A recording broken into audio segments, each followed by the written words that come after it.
Welcome back to the Ask the Color Expert podcast.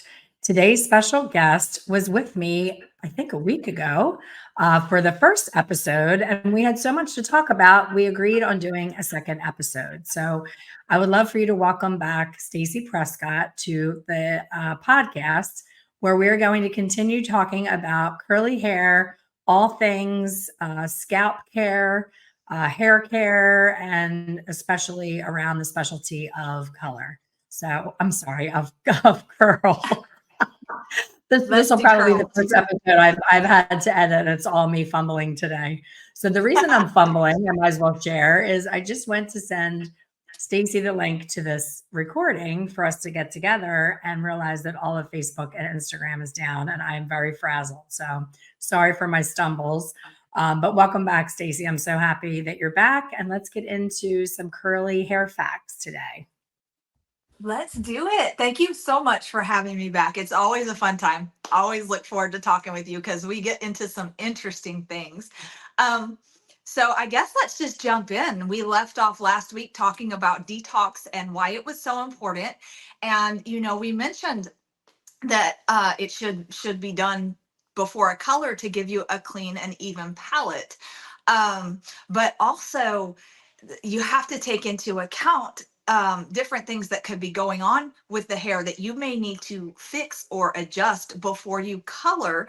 And that detox is going to give you the best access to the hair to do that.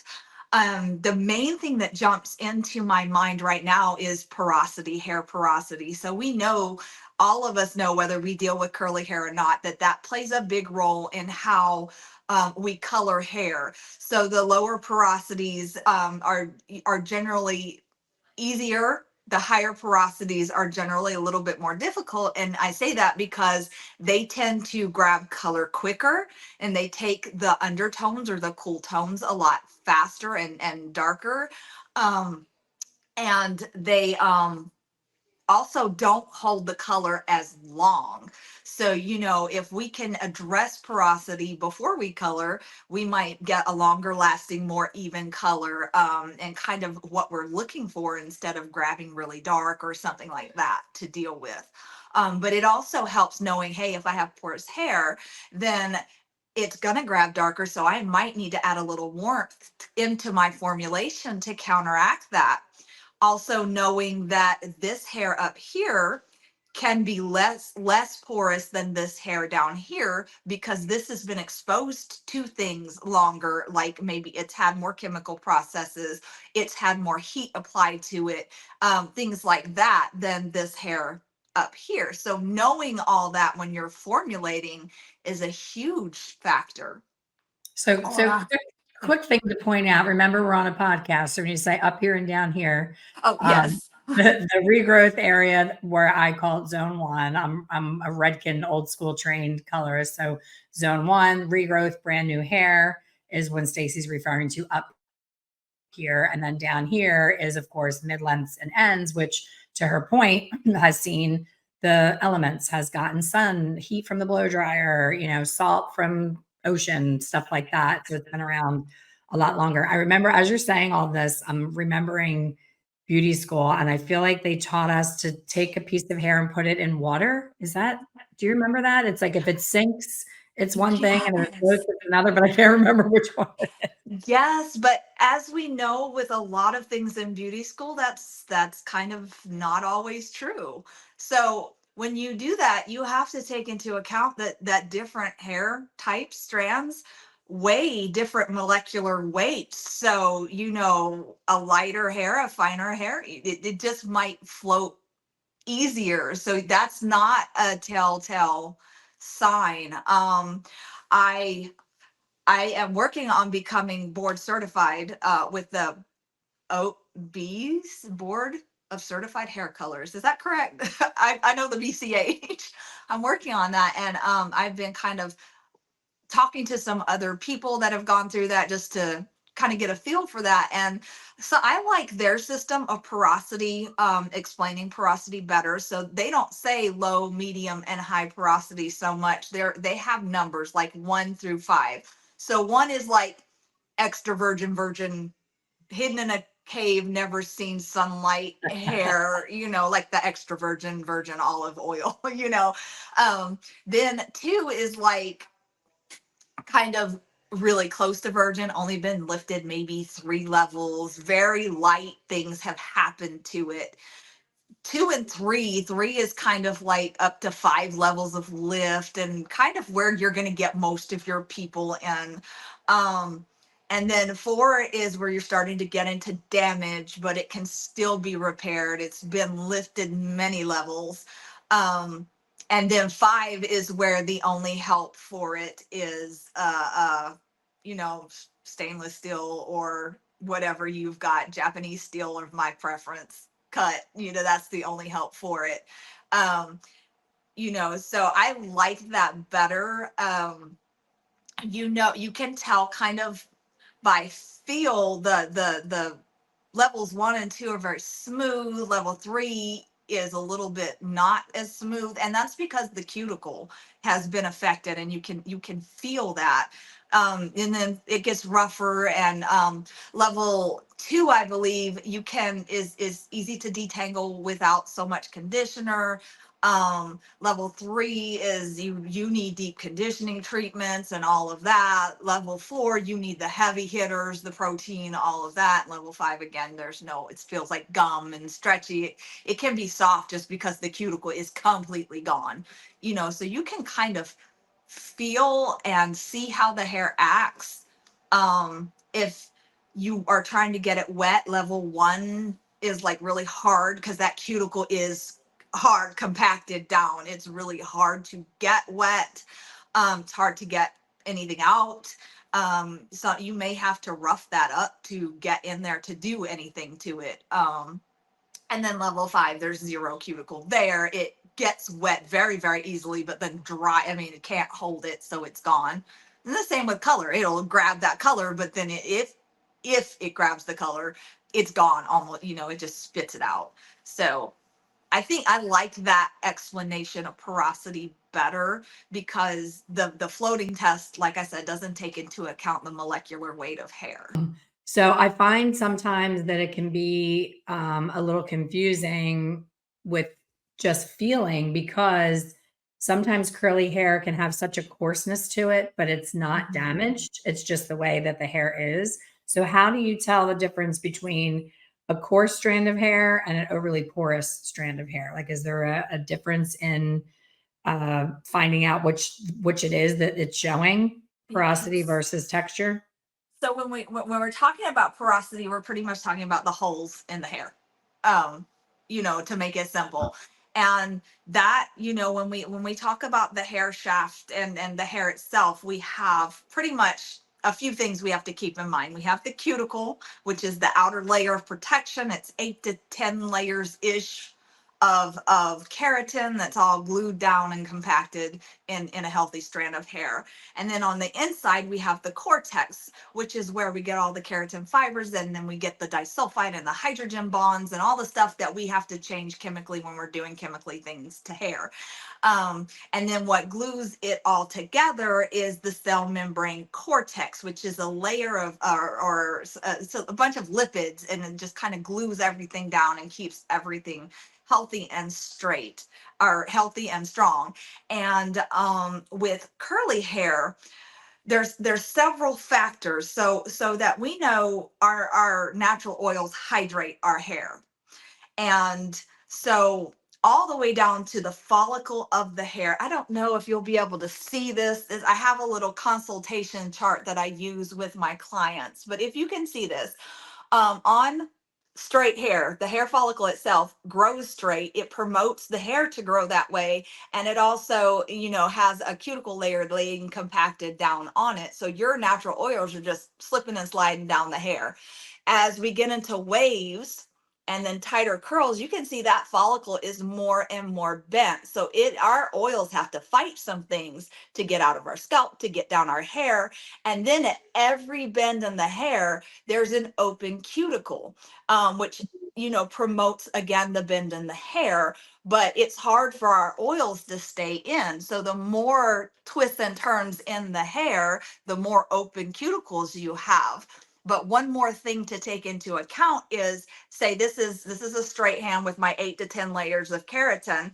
As I curl, this side gets more layers of keratin and this side gets fewer, which kind of pulls it into the curl. So then take into account the open cuticle, our oils are just gone. So our hair is much drier and we have all those open cuticles, and the tighter the curl pattern, the more openness we have, the more dryness we have, the higher porosity we naturally have. And we have to use products to rehydrate and lessen all of the porosity and keep the hair healthy.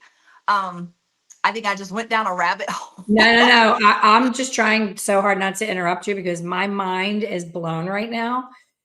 Almost 40 years in the industry, I have never, I want to say to people listening on the podcast, you have to go to my YouTube and watch the video because Stacey just shared a chart and she's doing physical things with her finger that you can't see. That's okay. That's okay. I just think it's such a great visual that it's a shame that they can't see right now on the podcast. But I have never had that explanation, and that makes so much sense to me. I'm such a visual learner and I'm such a practical, basic. I love simple explanations. If you would have gone into, something with big words and a lot of chemistry, trying to tell me that same thing, but just showing me your finger, like guys, picture if you just curled your finger into like the letter C, like your pointer finger into a C. It makes so much sense that like this inside is taking all the healthy stuff and the outside's not getting it. And that's why it has that fuzzy, frizzy thing. I tell my clients all the time, straight or curly, stop overwashing your hair. You don't need to wash your hair every day. You need to I just had this conversation with my sister-in-law on a beach walk last week. I said, I know you think you're doing a good thing, cleaning your hair and being clean, but your natural oils don't have a chance to get down the shaft of your hair into the ends, and you're bleaching your hair. Mm-hmm. So I was trying to explain that to her, but that is such it's a mic drop moment. I think we could end the podcast right here, but I'm not going to because I know there's more where that came from.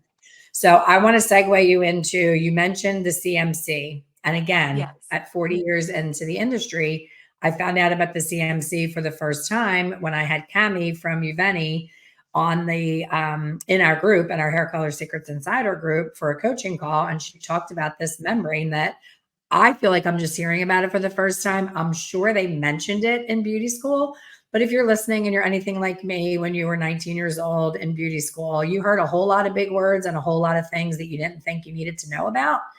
And because I'm not that kind of teacher, I don't lean a lot into the chemical parts of like resorcinol and this and the ingredients and the color. I'm more like, this is what I use. This is how it works. This is why it works. Use it. You know what I mean? So I love that you just brought that into the conversation, but we didn't really get into why we need to know about the CMC and what is Uveni. I know you're having great results with it. I know we just had our coaching call last night and everybody on the call was like, oh my gosh, I'm using this. I love it.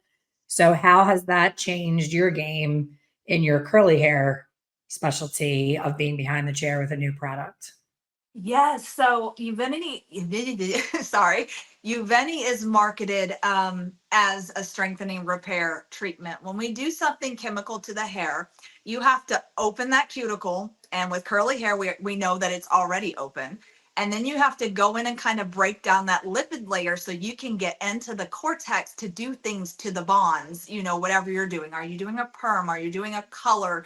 What are you doing chemically? That goes on in there. Now we have Olaplex and K18 and things like that help the bonds that we have messed with. And we have products and all sorts of things that help that cuticle that we've messed with.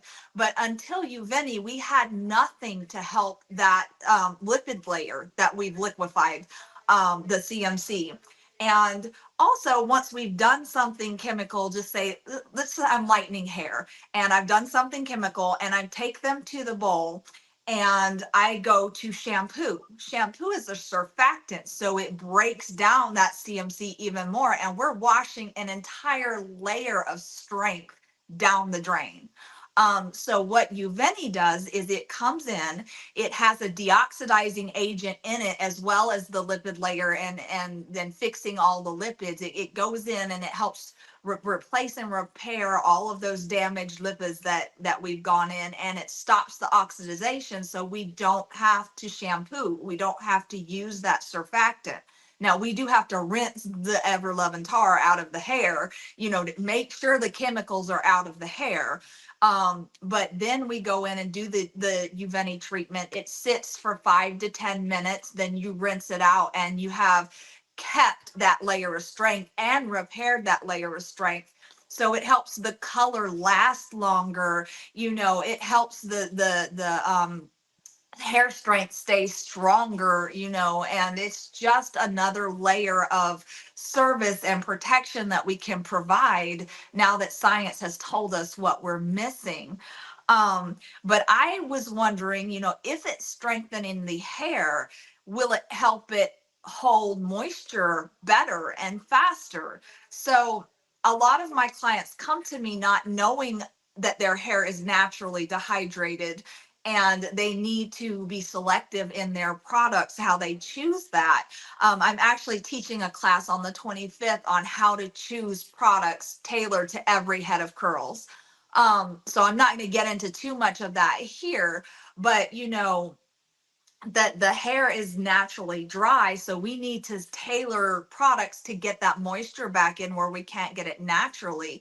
And just like you can't get lost in the desert and a bottle of smart water is going to fix everything when you're found, it's a process. And I was wondering, will Uveni kind of speed that up by strengthening the hair to make it retain to make the products work faster and better? And what I'm finding after a month of using it is, yes, it has an instantaneous effect on the hair that you can build off of to really speed up that process. Once we have moisture in the hair where it needs to be, the curl holds its shape much better. You're not going to go from waves to coil. That's not your DNA, but your curl will hold its shape that it's meant to hold. It will be less dry, so it won't break as easily. It won't have split ends as easily. It won't tangle as easily. And also, when you live in a humid climate like Georgia and Florida, when your hair is thirsty on the inside and you have to swim to your car on a good day because there's so much water in the air, your hair is going to start reaching for that. So the frizz caused by the open cuticle is not bad because it gives us the volume we love with our curls. But it's when the style stops and the frizz keeps going that there's a problem. And it's telling me that my hair is thirsty. So the Uveni just kind of really gets in there and helps speed up the strengthening process, which helps speed up the moisturizing process and just really the overall health of the hair. I am having a squirrel ADHD moment. That's okay. I'm thinking to myself, everyone listening right now is saying, what is she trying? What is she saying? Because when I first heard the name of it, I was like, what? And I'm trying to Google it. I'm trying to spell it phonetically, which is a disaster. So I was teasing Cami. I'm like, you really should have thought this through when you picked that name because it's a tricky spelling. So we're going to, underneath this episode, we're going to attach a link. Stacey has a link to save you a little bit of money on it if you want to try it, as well as the spelling of the product is a little different. And I forget what she said it means. She did say why she picked that name. Do you remember what it means? I don't, but I want to say it's Spanish in origin. Okay. I'm not sure. There's some kind of story behind it, but I'm like, that's going to be a But tough one for people to find. But so far, yeah, people have had great results. So let's talk about coloring curly hair. So you and I had chatted right when we first got on, after we got over our heart attack of Facebook and Instagram being down and the apocalypse being here. We talked about how my daughter has naturally curly hair, and everything that I've learned about curly hair has been through trying to take care of her curls because I never specialized in curly hair, but I saw the needs that she had that were different from the rest of my clientele. And we loved her curls and she loved her curls and we wanted to keep her curly. So I would highlight her the way that I highlight you and myself and another person with all different heads, all different textures, all different densities. Everybody was highlighted the same back when I started out. And I would do the same thing. I would do something on someone and my daughter would say, I want that. And I would do that to her. and her whole head would look like a big ball of blonde hair. There was no dimension, nothing interesting.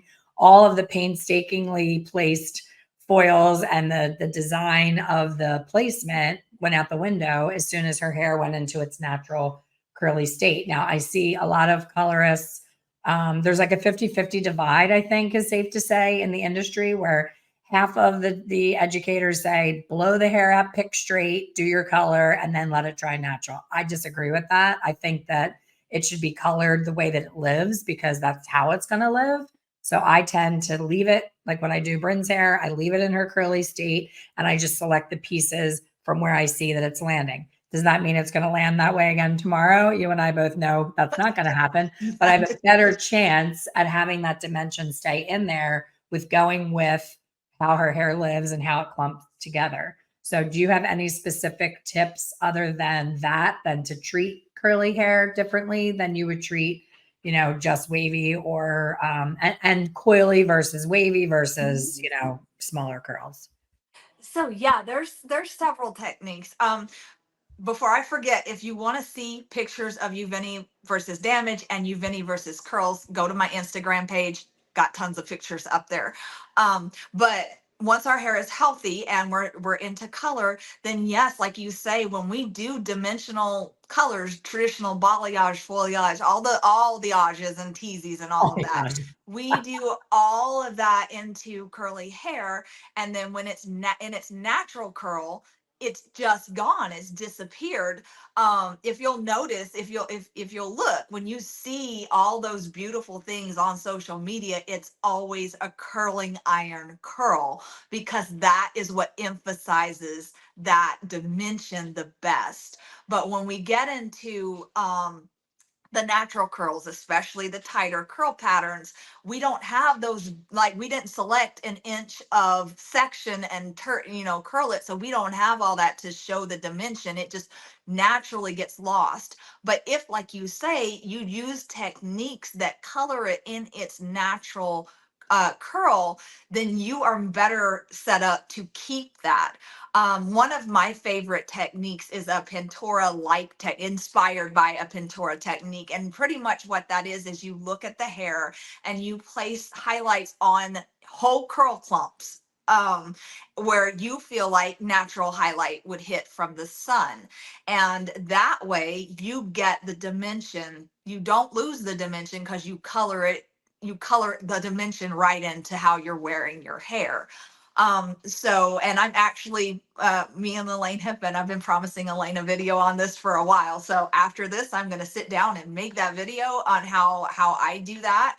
As far as the bleaches, when I do a Pintura, if I'm staying with a warm color, I like to use a clay, because the clay lighteners have that hardening to it that you don't have to use films or foils or anything like that. So my favorite way is to do a clay lightener.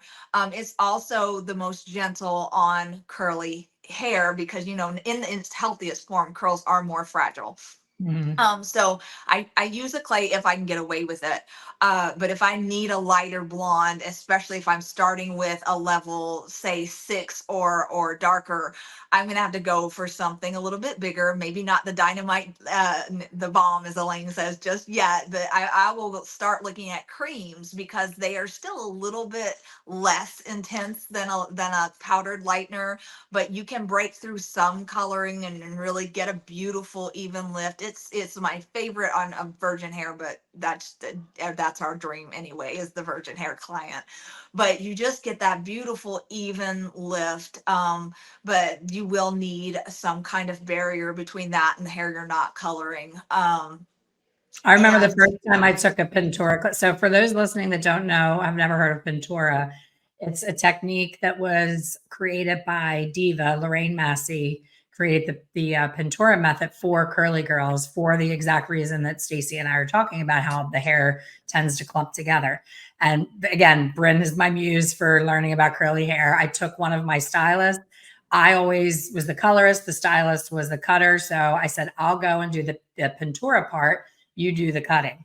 So when we learned the Pintura and they pulled out toilet paper as the barrier, like when you're saying like you need a barrier, all I'm thinking about is toilet paper. And I remember thinking, really? Toilet paper? That's like Oh, the first thing they thought of to separate the hair, but it works because it's so thin. It's not like a paper towel. It's not like plastic where you can get like an imprint in the plastic. It's not foil. It has no heat conduction. So I'm like, I get it, but it was just like such a learning curve and such a new experience mhm. for me. But it really is a cool technique, and I'm excited to see your class and share it with our group because it's just so fun to add these new tools in your toolbox, these new techniques, because clients love something different. How many times have you just pulled out different colors of foil and they get so excited because it's Oh, just something yes. different to look at, and then their mind, they think it's going to be a totally different result because it's just colored foil. So I love that about Pintura.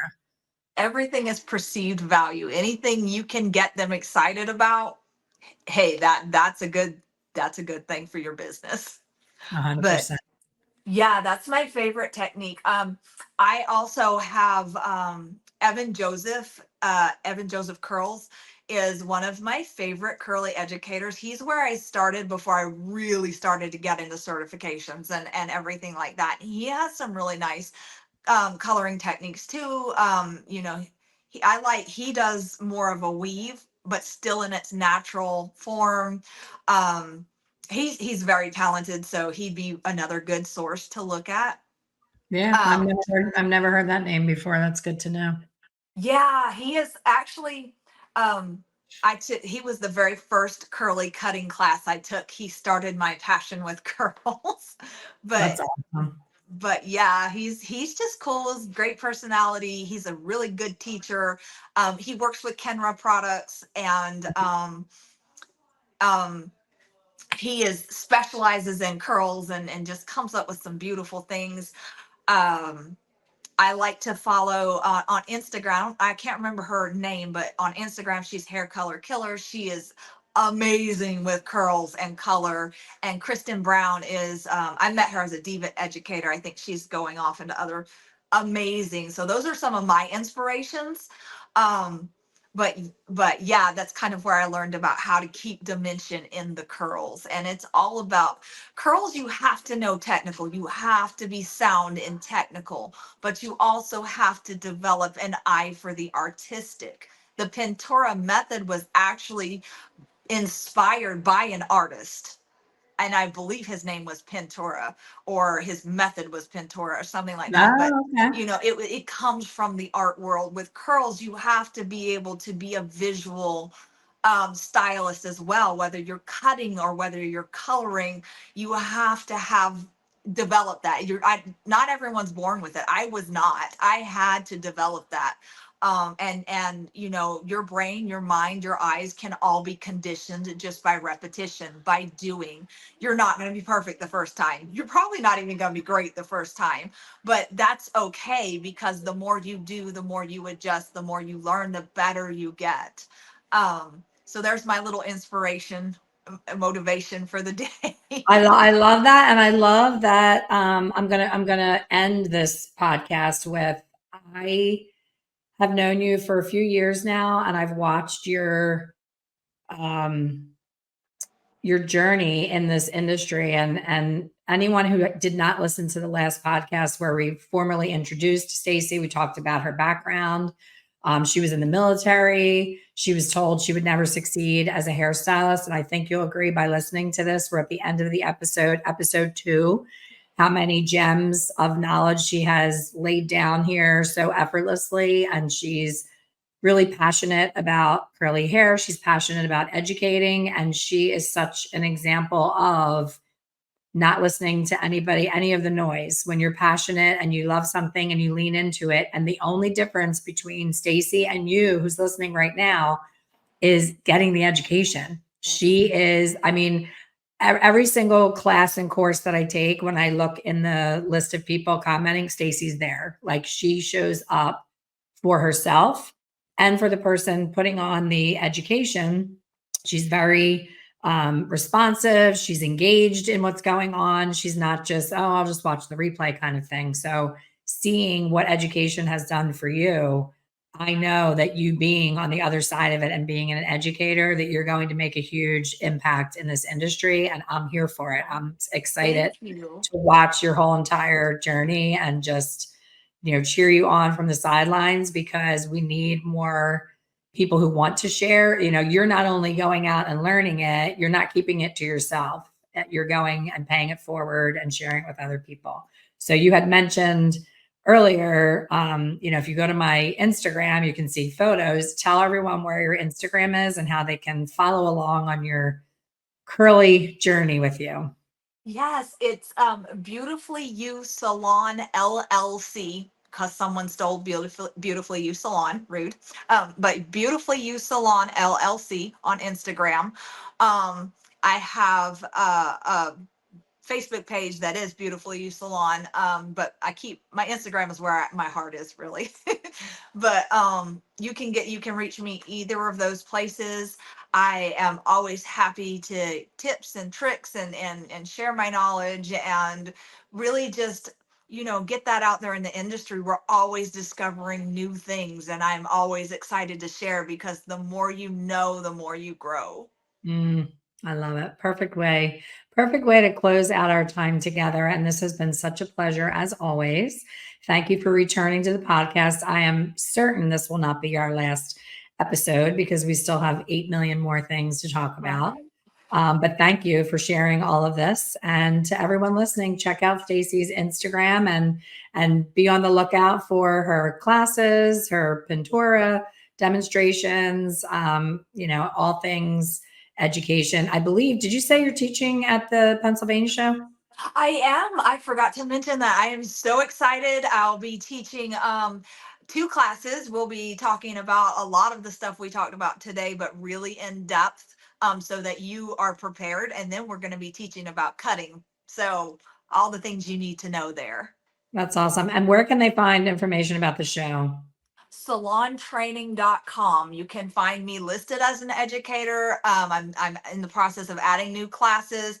Um, and then you can also find the information for the hair show. There is going to be a ton of people teaching there. There's just so I can't even the Wilson, Philip and Mary Wilson, and Donna Hogg, and just Donna Roggio. Oh, I love Yeah. this woman. Yeah, Everybody is just going to be there having a great time, sharing knowledge, and definitely come. that's awesome. Thank you so much. And thank you, everybody, for listening. We will see you on the next one. Bye.